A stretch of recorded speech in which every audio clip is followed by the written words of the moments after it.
Well, welcome everyone to our 10th International Fortepiano Salon on this, at least here, almost spring-like evening. So thank you for spending your time with us. I'm Maria Rose, and together with my co-host, Yiheng Yang, we are presenting this program to us, to you tonight. I am in upstate New York, not very far from the Piano Museum, and the Catskill Mountain Foundation are wonderful host and supporter of this program. So this will be the last salon that we are presenting in this season.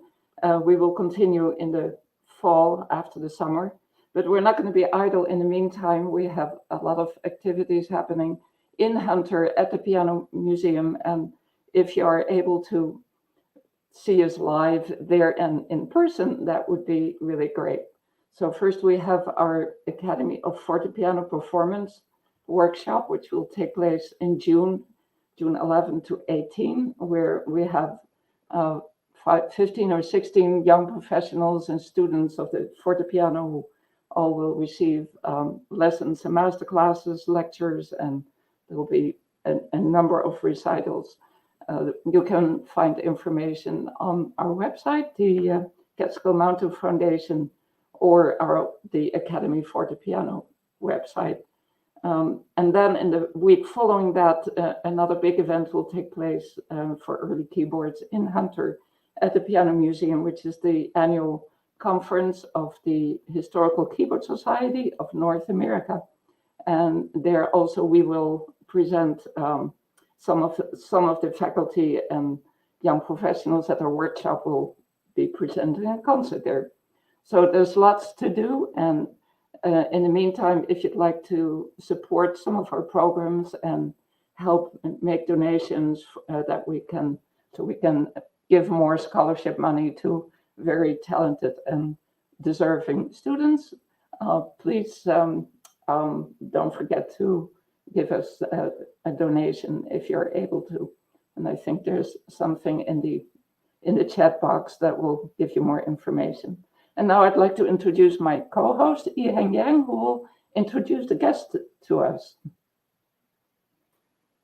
Good evening. My name is Yiheng Yang, and I'm delighted to be with you tonight. Hello, Maria. I'm in New York City on Roosevelt Island, which is a tiny residential island on the East River between Manhattan and Queens. So that's where I'm at. And welcome to our 10th Salon for the International Fortepiano Salon. As Maria said, we started this wonderful way of connecting online with other fortepianists and fortepiano music lovers during the pandemic when we were all isolated. It was a way to stay connected and see what everyone was up to in terms of making music in their own homes. And we're so honored that you continue to join us as a wonderful audience. And as always, if you're watching with us live, please introduce yourself in the comment box on your YouTube or Facebook live stream. Just say hello and where you're watching from. Say hello to old friends. People tune in from all over the world, and we love to hear from you. So please say hi right now in the comment box. Great to see who's watching. So today we have the special privilege of being visited by Sylvia Berry and Chie Hirai, both extremely experienced and talented fortepiano practitioners. And it's a sneak peek into their ateliers, the artist studio, where they make music, where they learn, where they work. And Sylvia and Chie are two people who I esteem greatly, who, as a young student of fortepiano, going to Holland, I was kind of following in their footsteps. They went there from Japan and America a little bit before I did, and I greatly admired their work and have continued to do so. So it's such a delight to get to hear them play today and to chat with them. So hello, Sylvia and Chie. Hi. So just briefly say hello and tell us where you are exactly and say hello to our audience. Sylvia, why don't you go first? So I'm in Weymouth, Massachusetts, which is a suburb of Boston, about 15 miles away. And now we have a house, and there's enough room for me to have a studio, and for my husband, Dale Munchie, who restores these instruments, to have a shop in the garage. And so we're just close enough to the city, but just far enough away to have room. It's really exciting. All the instruments in one place. It's great. That's great. A happy home. Mm. Welcome, Sylvia. And Chie, Hi. where are you? Well, I'm in Japan and in Kanagawa. Kanagawa is just next to Tokyo. And I have also an atelier, and I have some historical instrument here. And so, yes, I'm really excited. Also, I feel so honored to join this program. It's for me now in Japan, it's Sunday morning. It's a little bit over 9 o'clock in the morning. So I'm so excited to have such special Sunday morning. So really, I'm really thrilled. Thank you so much for being with us. And when we hear from Sylvia and Chie, we're going to feature their wonderful playing. They will show us a little bit around their studio and talk about the pianos that they have. So we look forward to hearing from you very shortly. Before that, I wanted to give a little sneak peek of a little work I've been doing. And I'm happy to let all of you know that I'm coming out with my first album of solo fortepiano music on the Deux L label, which is a wonderful label in the UK. And it's called Free Spirits, Early Romantic Piano Music on the Graf piano. And it's music by Fanny Mendelssohn, Schubert, and Robert Schumann. And actually, the Graf piano I recorded on now lives at the Piano Performance Museum in Hunter, New York. It was acquired after I used it in the recording by the museum in Hunter, New York. So I'm still lucky to be able to see and work with this beautiful piano. But here's a little sneak peek. The album will be released in about 2 weeks, so imminently, 2 or 3 weeks, on May 13th, I believe. So please look for it online or on social media. It'll be available immediately on May 13th if you're interested. But here's the 5 minutes of the first movement of Schubert's Sonata in G major, Opus 78, on a Graf forte piano, played by yours truly.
So that was a little bit of the first movement of Schubert's Sonata Opus 78 in G major. And it's a little sneak peek into an upcoming album that I am releasing of solo forte piano music on a Graf Fortepiano, which is now housed in Hunter, New York at the Piano Performance Museum.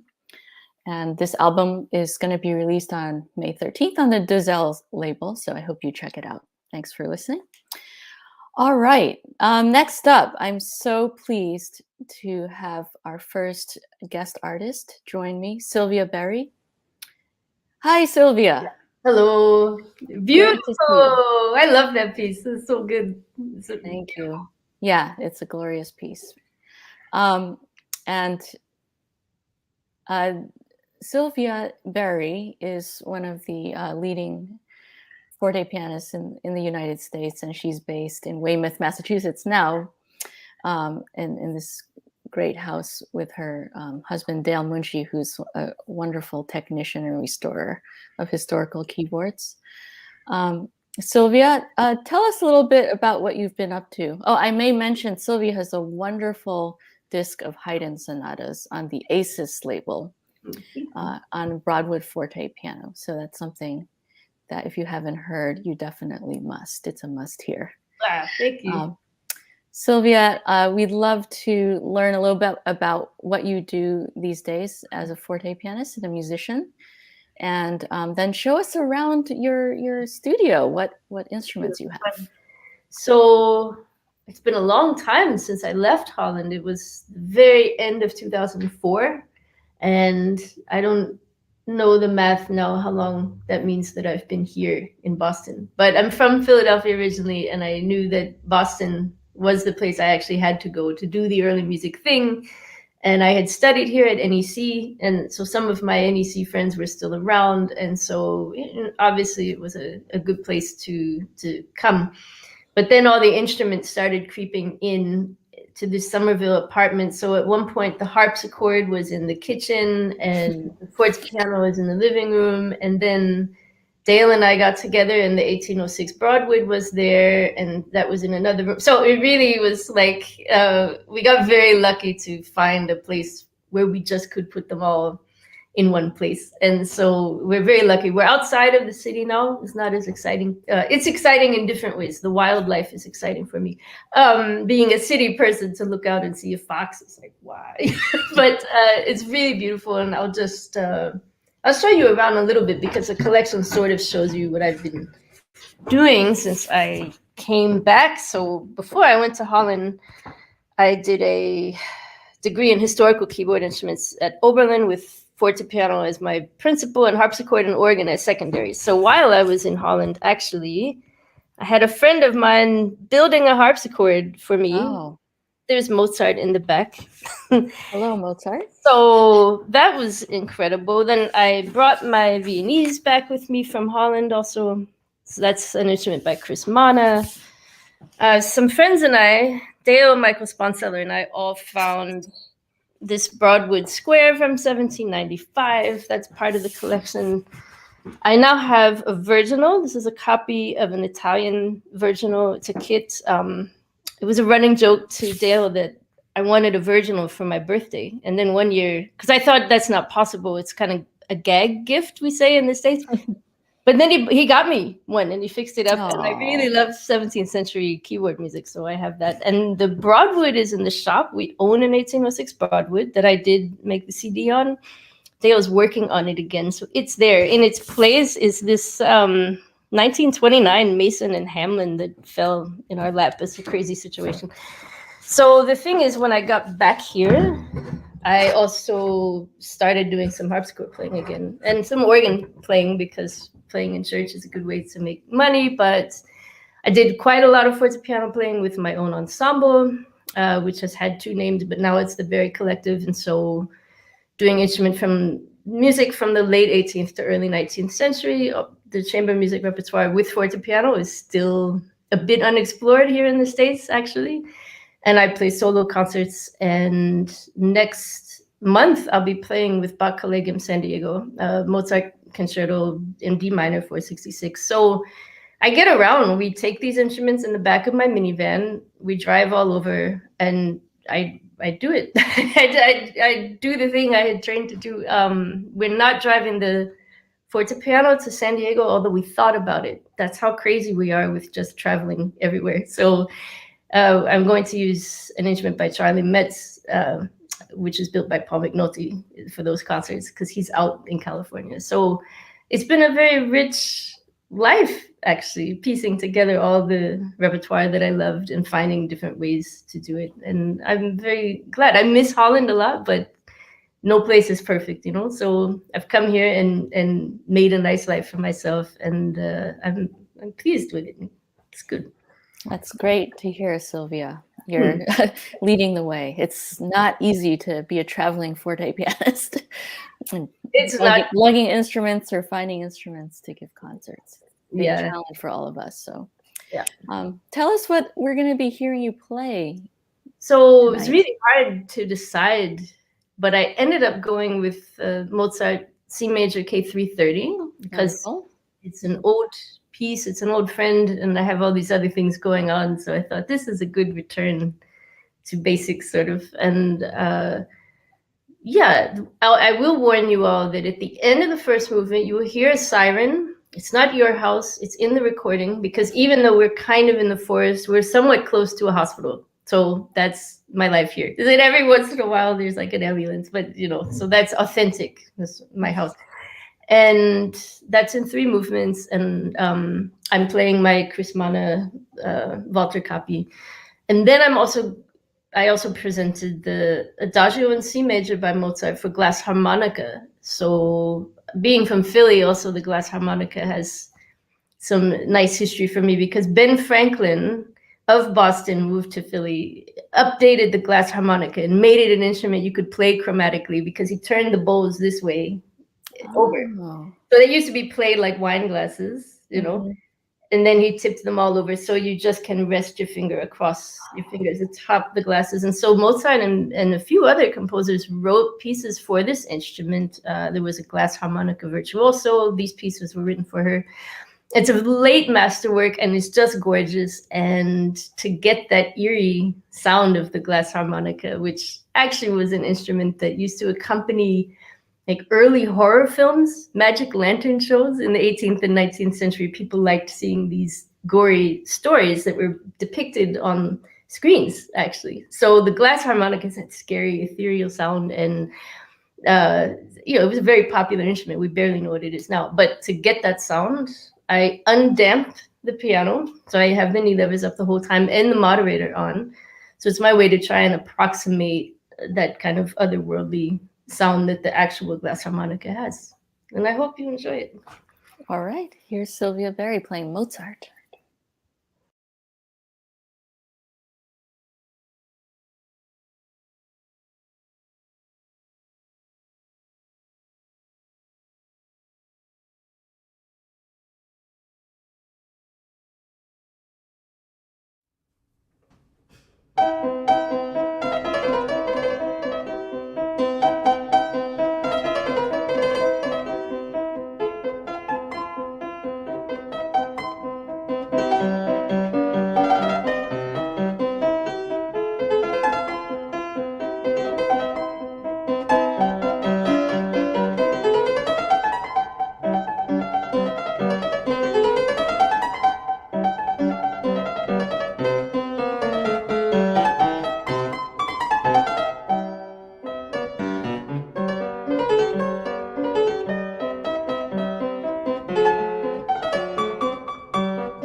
Those soothing and magical sounds we heard coming from Sylvia Berry's Fortepiano in her studio in Weymouth, Massachusetts.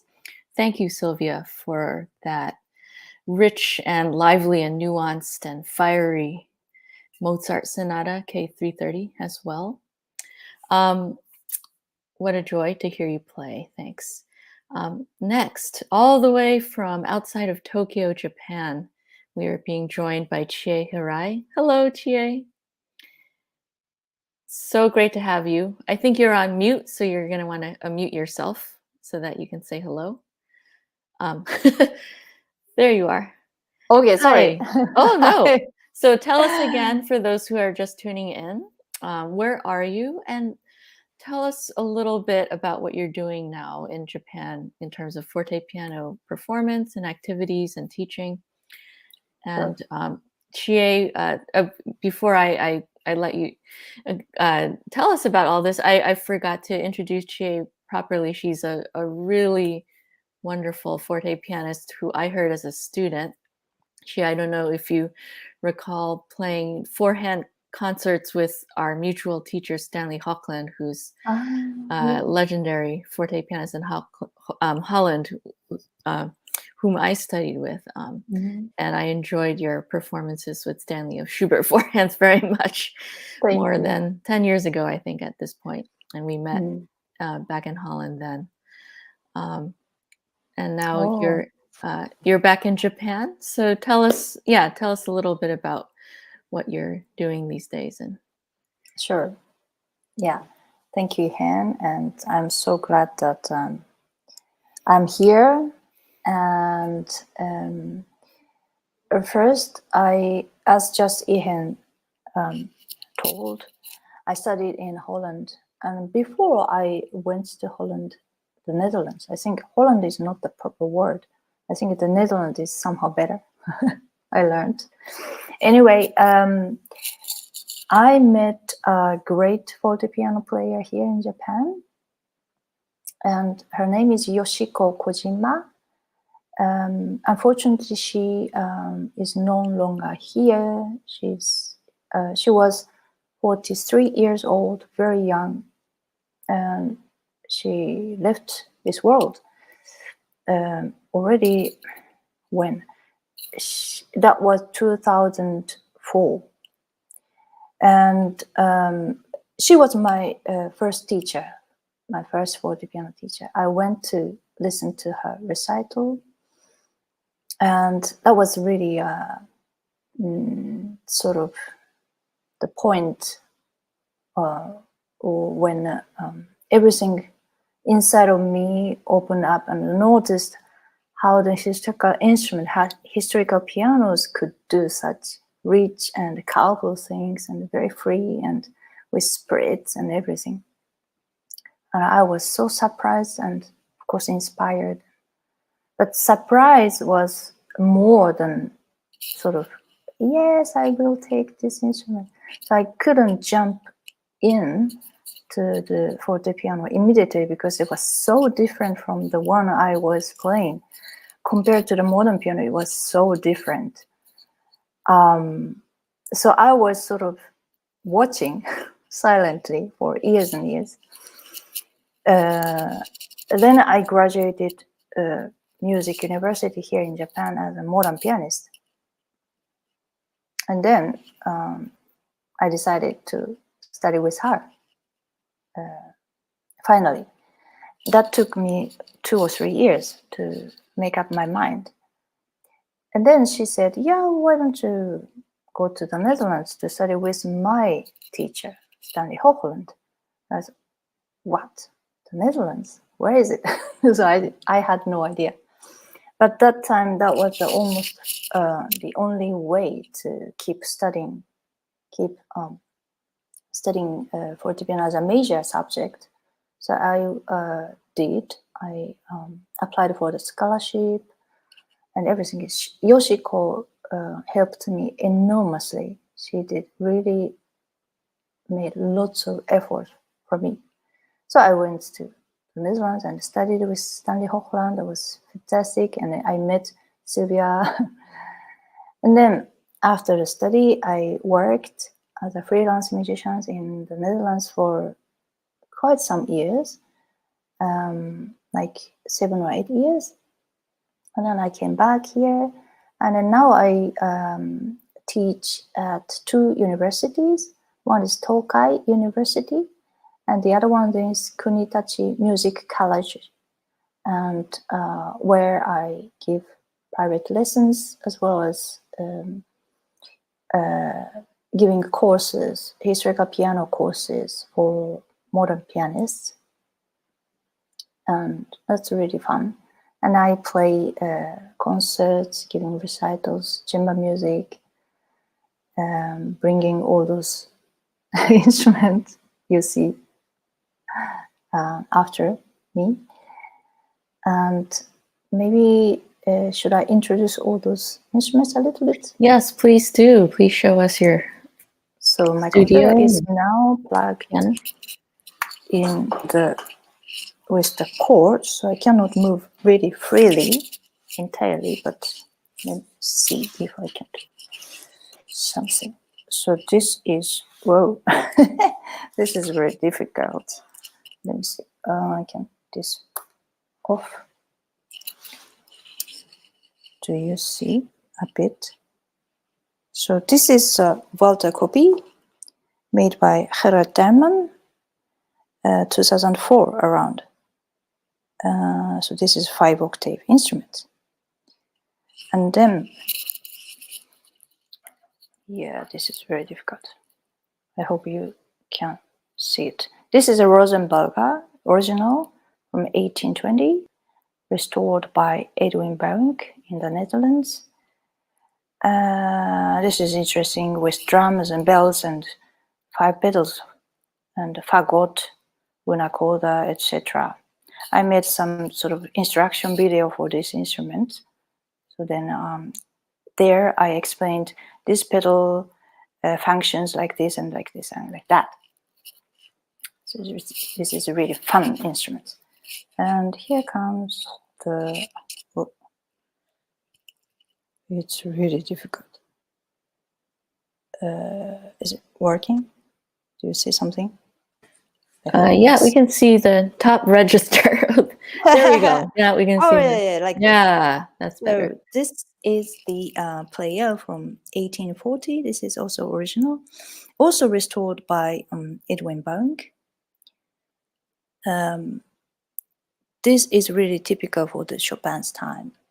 So I made one album called 1840, also an album with an oboe player and romantic 19th century romantic oboe music with piano. So this is it. And then I have a clavichord over there, but it's difficult to show you. It's really on the corner, so I will not do that now. But these are the instruments I have, and I bring concert venues here and there. Fantastic. Yeah, fantastic. Thank you for showing us your beautiful pianos.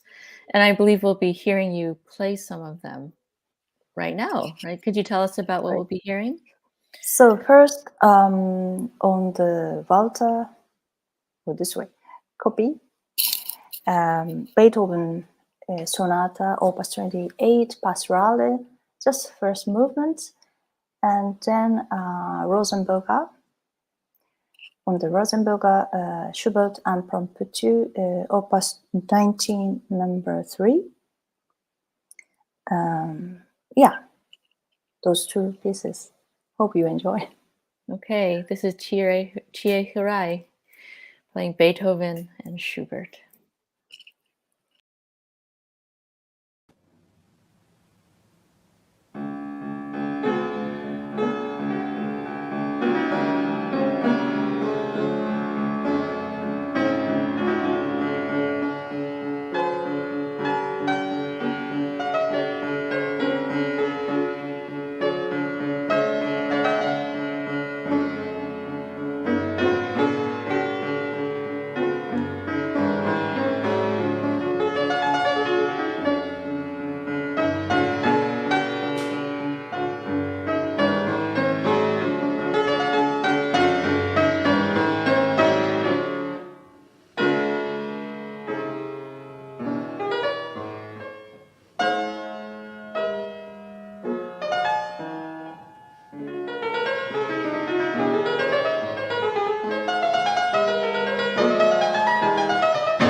Thank you.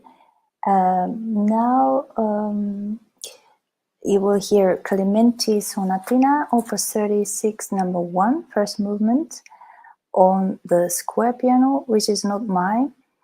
I had a chance last year to play on the instrument in my friend's Salon.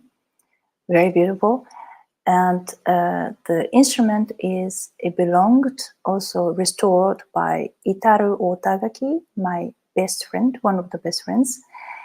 And he's a really fantastic restorer and technician and maker of the historical instrument, especially the fortepianos. And the instrument is from 1814. I have to look at my notes because it's not mine. London, of course, John Broadwood and Sons. Hope you enjoy.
That was a delightful performance of a piece that we've all learned but never before heard like that, played by Chie Hirai on a Broadwood Square piano.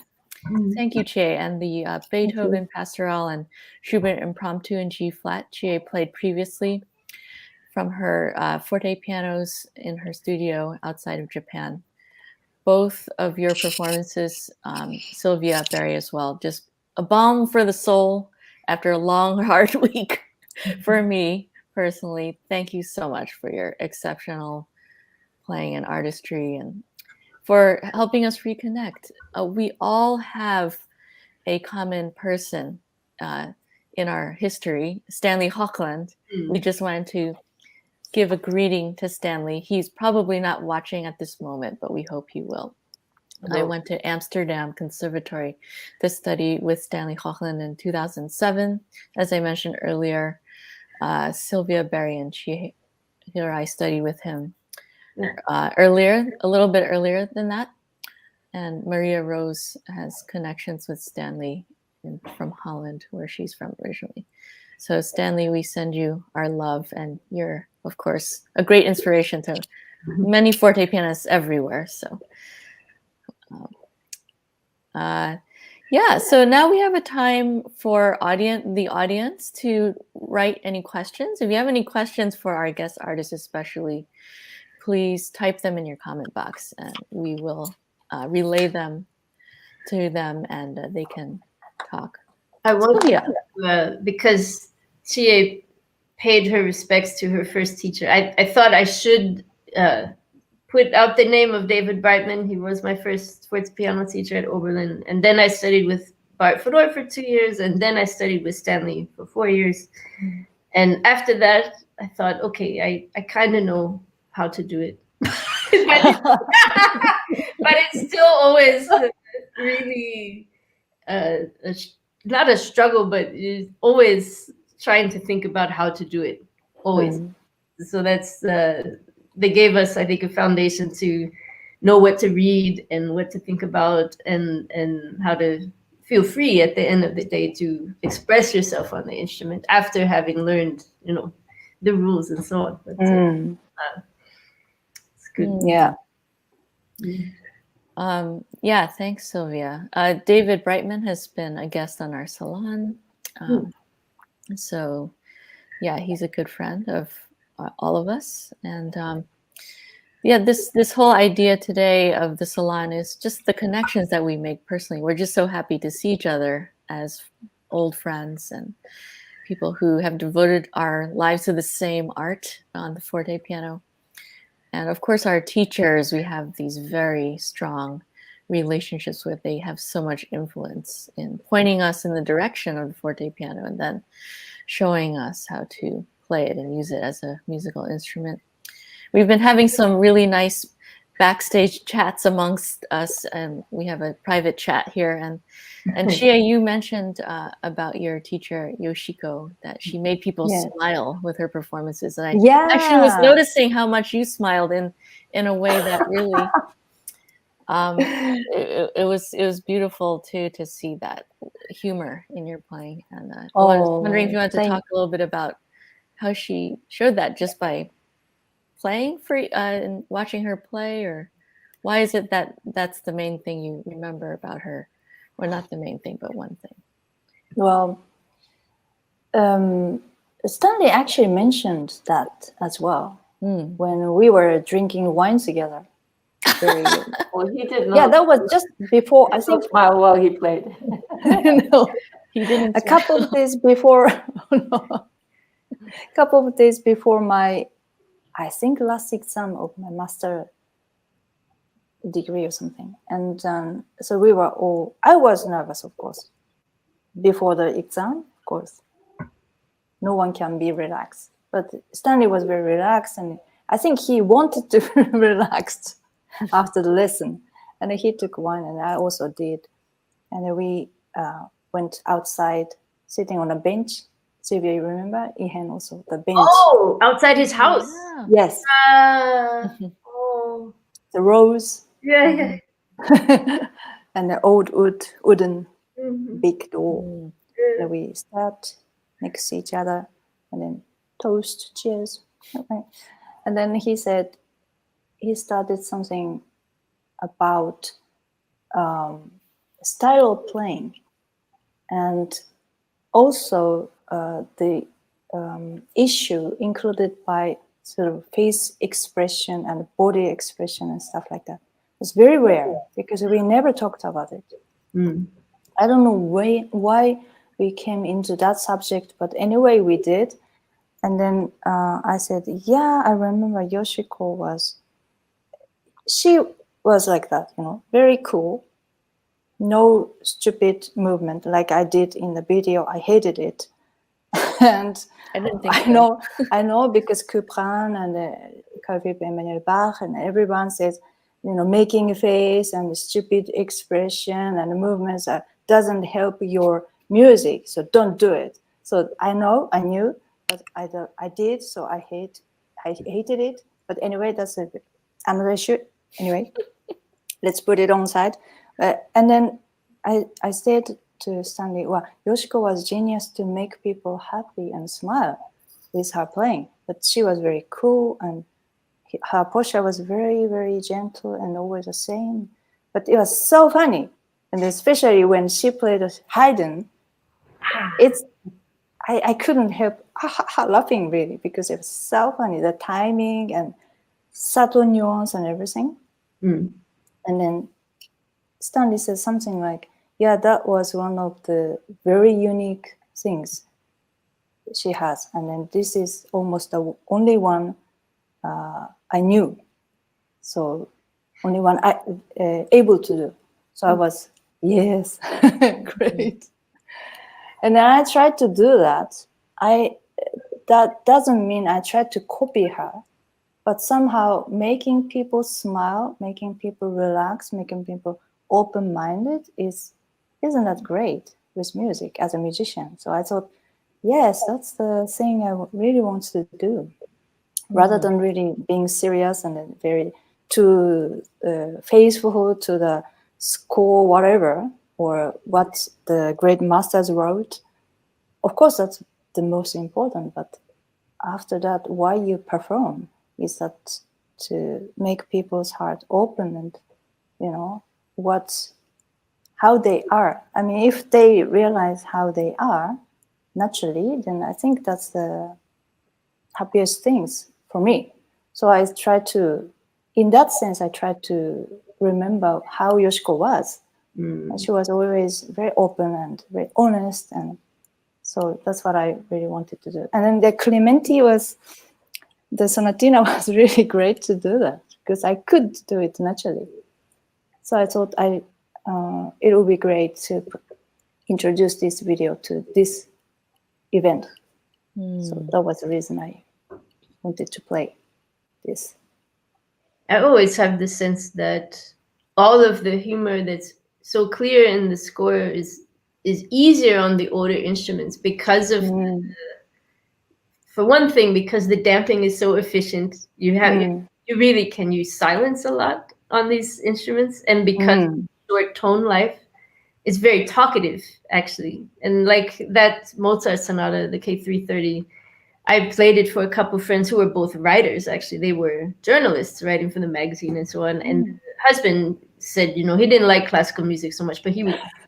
But I really explained to them that the aesthetic at that time was more conversational, and it's less about just melody all the time, and that he should have tried to imagine characters talking to each other, And in the last movement, he did laugh out loud at one point where this stupid thing happens you don't expect, And I thought, yeah, that's winning. But I feel like that's something that is easier to do on the older instruments somehow, also because the dynamic contrast is so great. You can be this loud, but this soft. And so the comedic possibilities there are huge, right? Because you really can go from to just nothing.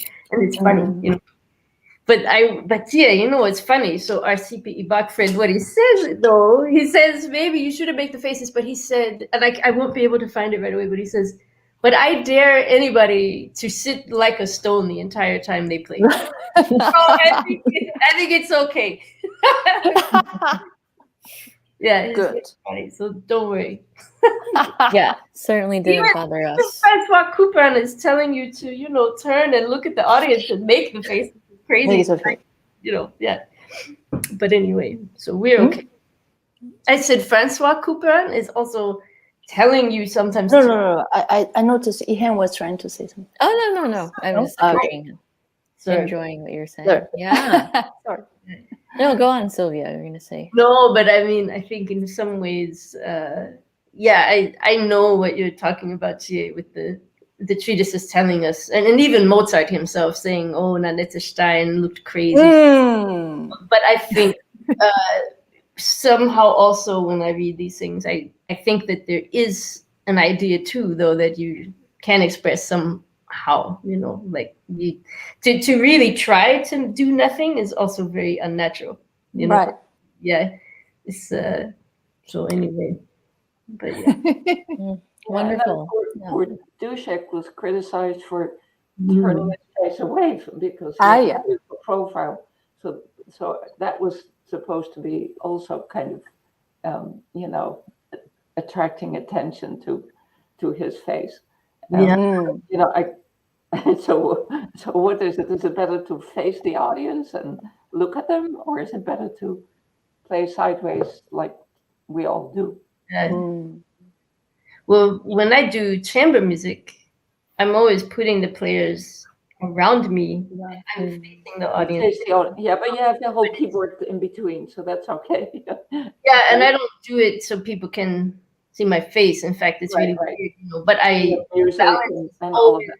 You're not showing off your expressions, I'm sure. Yeah, the balance is always better because the players are here around and not just in front of the fortepiano. Yeah, I love having the cello on my left, and it makes for such good. Yeah, and you feel really part of the ensemble, and you see many paintings from the period like that. So I mean, so people have seen my face, and I can't think about it once I get up there. Just whatever, you just have to do what you do, But we wanted both in the chat. We were expressing that we forgot to thank the organization and thank the two of you for making this happen, because also for me and Chie, we're good friends for such a long time ago, and we played four hands together, and I miss her a lot. And so now because of this, we had a lot of contact, and it's just so nice to see you again. Well, Thank you. So For me, the same. for making this happen. Thank you. Thank you to Chie and Sylvia for just sharing of yourselves and your wonderful playing. And this is what the Salon is for, is to stay connected, to reconnect with very meaningful friends that we have in music. I'm afraid we probably need to wrap up, but thank you again to Catskill Mountain Foundation, to Sarah Taft, who is our fearless technician of all the online and computer stuff that we can't do without her, and to Joel Oldknow, who assists with that, and also to our artistic director, Pam Weisberg. Thank you to my co-host, Maria Rose. Sylvia, Sylvia, huh? Thank you too. Oh, it's my pleasure. Entirely. All right. And I just wanted to mention again, Sylvia Berry will be performing Mozart's Concerto K466 in San Diego very soon. When is that, Sylvia? In case you have people. Yeah, May 13th. 14th. Okay, if you're in San Diego, take note. And Chie, what do you have coming up in? Okay. Okay. Please translate.